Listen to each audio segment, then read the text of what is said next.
I'm making one of my favorite foods today. Honest, this is like my absolute favorite ever. I've been learning this for many years. I did a lot of research when I just started making it, and I watched a lot of videos. I read a lot of recipes online, and I've come up that this works very well for me, what I have here. So LA Galbi is like this cut of meat. It is short ribs, beef short ribs that your butcher can cut for you in thin strips. It could be even thinner than this, but there was language barrier with me and my butcher today, so this is all I could explain to him. But he did a good job. A lot of butchers refuse to cut it like this. You can also find this cut of meat from an Asian store, a Korean store. So you need thin strips of beef like this, short ribs it's called. That's the meat. So you need a huge thing like that to marinate it with, and you can marinate it up to 2 days, okay?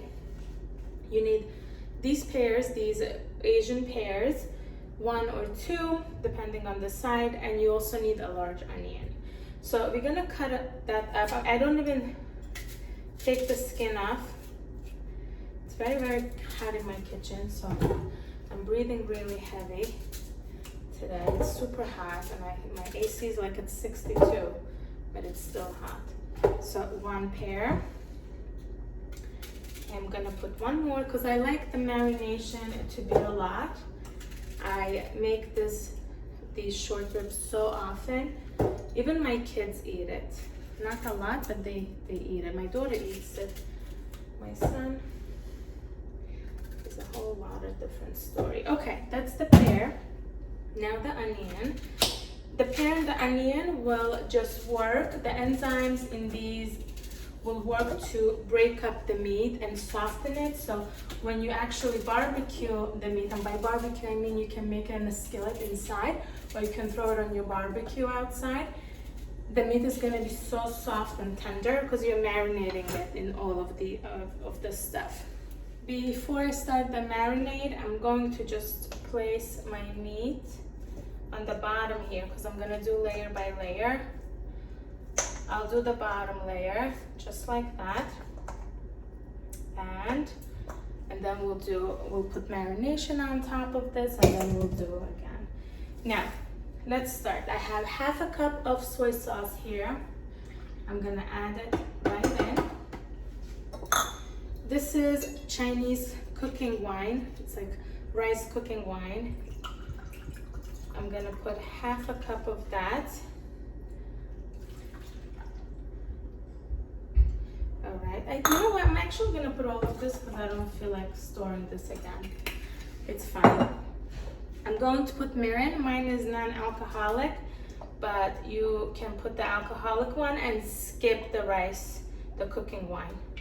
I'm gonna put mirin, and it's really, really nice and sweet. The mirin goes in. You also need rice vinegar. You need white rice vinegar. I don't have the white rice, so this is brown rice vinegar, which is fine. I'm gonna put another half a cup of that, half a cup of the vinegar, of the brown rice vinegar. I'm gonna put 1/4 a cup of brown sugar. I usually make it with maple syrup, but I don't have maple syrup today. So I'm gonna do 1 pack of brown sugar, maybe a little more. 1 huge cup of 1/4 a cup of brown sugar. So this is 1/4. Fill it up. And of course, oyster sauce. Okay, I'll put all the measurements in the description down below, so it's easier for you guys if you want to go get all of this. By the way, I keep all of the stuff in my fridge, so you know it lasts longer in the fridge. Okay, and 1/4 a cup of oyster sauce. Oyster sauce is so good. People think they have to put soy sauce and everything. It's actually false. You have to put oyster sauce in everything. That's what gives Asian cooking the flavor. It's not really the soy sauce, I know. It's like the secret, right?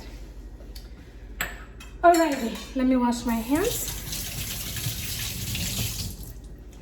And let me dry my hands. And we'll get going, we'll start. So everything is in. We forgot the salt and the pepper. 1 and 2. The soy sauce does have salt, but it's still, you can add it. And the pepper.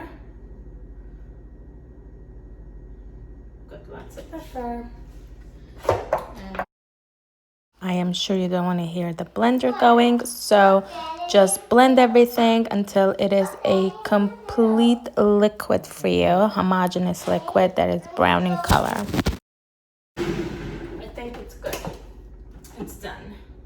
Let's remove this monster. And we start the marination. Okay, let's do this now. We have the marination, and here we go. We got that on. Let's go like this so that it goes right in, seeps right through. You will see when I cook this tomorrow for dinner, I'm gonna marinate it. I'm gonna cook it for dinner tomorrow. It'll be so, so good. Let's add that. I like my marinating liquid to be, my marination liquid to be extra, so it covers every little piece of meat. If you have a glass container, do it in a glass container, even better. Mine broke, mine exploded. Ooh, I could have made it in my big white bowl. Okay, it's fine. This is fine too, it's absolutely fine. Look at this. Now, look at the marination. You don't need to touch this. You just like let it marinate for a day, for 2 days, maximum 3. Don't go beyond 3. But 2 days is the perfect amount. Let's press this in harder, harder, harder, so that it's all covered in the liquid. So perfect. You have no idea. Okay, next, let's seal this very well.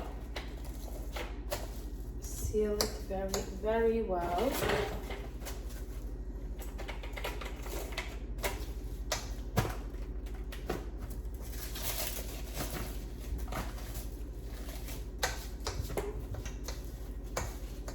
And it's enough meat in here that you could make dinner and then make it the next day again.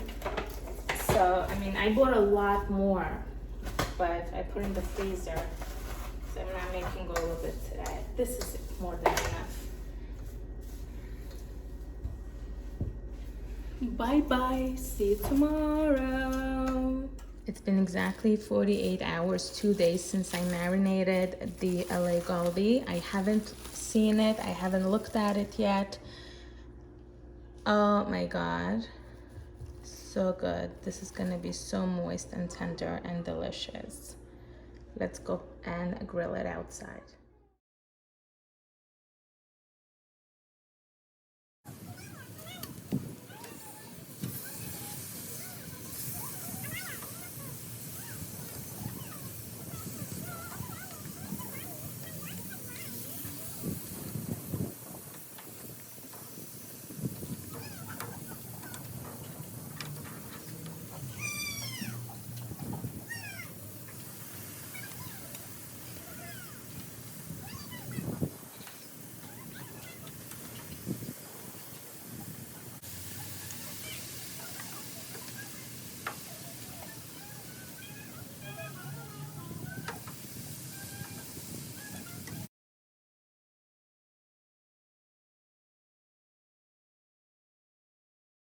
Okay, we're almost done. I am exposing the meat to both the griddle and the actual grill. It looks amazing. And this is all the pieces that I already made. They look incredible, and I'm gonna rest them a little bit. Let's see. This we can remove already. Woo! So nice. It's drizzling a little bit outside, so everything is amazing.